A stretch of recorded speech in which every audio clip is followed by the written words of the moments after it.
qual é o primeiro erro, né, quando a gente fala em programa de gerenciamento de risco, né, que são cometidos aí na elaboração e implementação do PGR? O primeiro é um PGR com cara de PPRA. Vocês já viram isso aí? Vocês já pegaram? Você pega lá, é nítido que foi trocada a capa e alguns elementos textuais, mas aquilo tá com uma cara de PPRA. Pessoal, a NR1 é o mínimo que você precisa atender. Aquilo lá não é o suprassumo, é o mínimo. E aí você pega lá e nem o mínimo começa a atender, pô, é um PGR com cara de PPRA. Segundo, pessoal, que também para mim, também é comum, PGR copia e cola. Pessoal, o que é o PGR copia e cola? E aqui fazer uma consideração. Equívocos nós todos profissionais vamos cometer. Alguma coisa vai passar batido. Por exemplo, vamos lá, a Ana Lúcia vai lá, elabora o PGR numa determinada empresa. Passa um mês, a empresa me contrata para elaborar um PGR lá. Mesmo ela fazendo um trabalho com muita qualidade eu também, a chance de ter divergência, ela é grande. É passível que exista. Só que quando eu falo aqui o PGR copia e cola, não é disso que eu tô falando. É porque isso aqui foi um desvio técnico. Todos nós vamos passar por isso. PGR copia e cola é aquele PGR lá, você pega ele lá e ele tá falando de um padeiro, mas com os fatores de risco de um mecânico, entendeu? É nítido que teve um copia e cola. Outra situação, né? Tratar o PGR como um documento. E aí, consequentemente, você pode saber que a empresa ela não implementa e, quiçá, revisa ele, entendeu? Então, vamos lá. Terceiro ponto aqui, né? Terceiro erro, equívoco que é cometido na elaboração ou implementação do PGR. Tratar o PGR como um documento, papel, arquivo PDF, que não usa ele como uma ferramenta que precisa ser revisado de forma contínua, não implementa,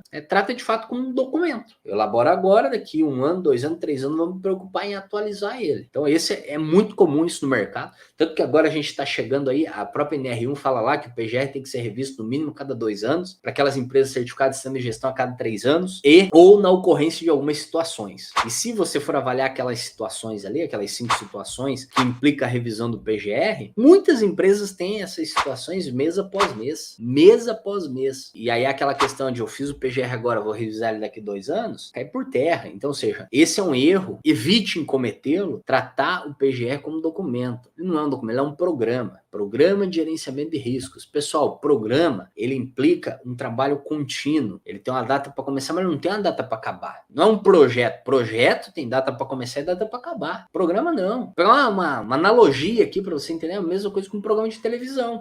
Periodicamente vai ao ar. Periodicamente você tem que revisar roteiro, fazer isso, fazer aquilo, gravar, editar. Só uma analogia. Quando você pega o programa de gerenciamento de riscos, é só você imaginar da mesma forma. Periodicamente você está trabalhando em cima dele. Elabora ele agora e vai ver daqui 2 anos. Então a gente precisa ter muita clareza nesse sentido aqui também, né? Então vamos lá. Primeiro ponto, né? Tratar o PGR, se tem um PGR com cara de PPRA. Segundo ali o PGR copia e cola. O terceiro é tratar o PGR como um documento. Um outro erro cometido na elaboração e implementação do PGR também muito comum, que eu me pego bastante, é PGR setorial elaborado como geral. Você pega lá um PGR setorial e ele é elaborado como um PGR geral. PGR geral, NR1. PGR setorial, exemplos, NR18, NR22, NR31. Por exemplo, construção civil. O PGR da construção civil, com base em NR18, tem suas peculiaridades. O PGR da mineração NR22 tem suas peculiaridades. O PGR da NR31, trabalho rural, tem suas peculiaridades. Então você não pode tratar esses PGRs que são setoriais, 18, 22, 31 como exemplo, como PGR geral, lá da NR1. E essa é uma questão também aqui muito comum. Quinto, vamos lá, quinto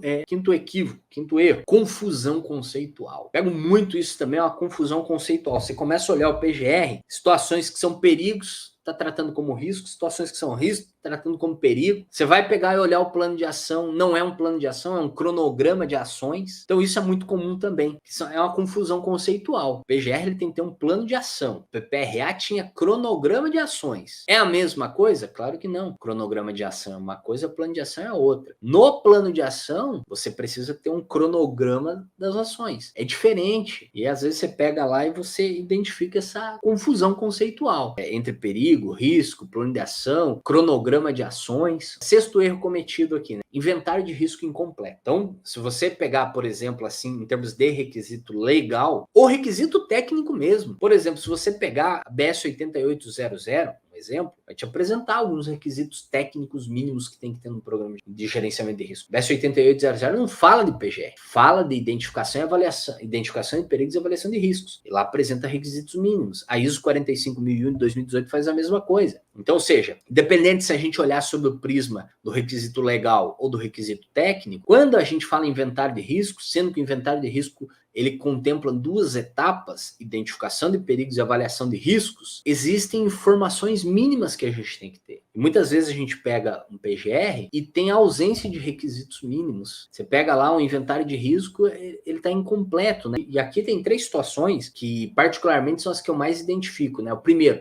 ausência de fator de risco ergonômico de acidente. É muito comum isso. Ausência da indicação das fontes ou circunstância, ou ausência do nível de risco, a classificação de risco. Então aqui estão 3 exemplos muito comuns, quando pega um PGR lá e eu vejo que ele está incompleto. Por quê? Ele não apresenta a identificação, a análise, a avaliação dos fatores de riscos ergonômicos ou de acidentes. E aqui a gente já casa lá com o PGR cara de PPRA. Alguns não têm fontes ou circunstâncias. Tem lá o fator de risco, tem o risco ou descrição do risco, mas não tem fonte de circunstância. Alguns você pega lá, não tem a classificação do risco ou estimativa do nível de risco. Não tem. Ou seja, então esse é o 6º erro comum que é identificado aí em alguns programas de gerenciamento de riscos. O inventário de risco incompleto, a ausência de informação no inventário de risco. Uma outra situação é um plano de ação inexistente ou em desacordo. Ele está em desacordo quando você avalia o inventário de risco ou como olhar o plano de ação em termos de requisito técnico ou legal. Existem informações faltantes. Então, essa também é uma situação muito comum, né? É um plano de ação inexistente ou em desacordo. 8º erro cometido aí na elaboração e implementação do programa de gerenciamento de riscos. Tá? Critério adotado para avaliação dos riscos e tomada de decisão. Lá no seu programa de gerenciamento de risco, você precisa apresentar quais foram os critérios que você usou para fazer a avaliação dos riscos e tomar de decisão. Pessoal, isso daqui nada mais é do que metodologia de análise e avaliação de risco. Muito se fala, né, popularmente é conhecido como matriz de risco. Matriz de risco é uma das metodologias existentes para você fazer análise e avaliação de riscos. Existem outras, além de matriz de risco, mas é a mais utilizada aí na área de SST. Então é muito comum você pega lá um programa de gerenciamento de risco, tem ausência de critério, ausência de metodologia, não apresentou qual é o critério que está sendo usado. Aí apresenta lá risco baixo, risco moderado, como é que a gente vai saber interpretar isso? Ou critérios, a metodologia é confusa. Às vezes você pega lá o PGR, o que é risco pequeno, baixo, moderado, alto? Aí você começa a ler os critérios e você fica confuso, não está claro. Inclusive não tem um referencial que norteia o porquê daquilo, entendeu? Então essa é uma situação também muito comum. Ou a ausência dos critérios, metodologia para análise de risco, ou metodologia confusa, não consegue se entender. E também, né, outro ponto também bem comum, nono,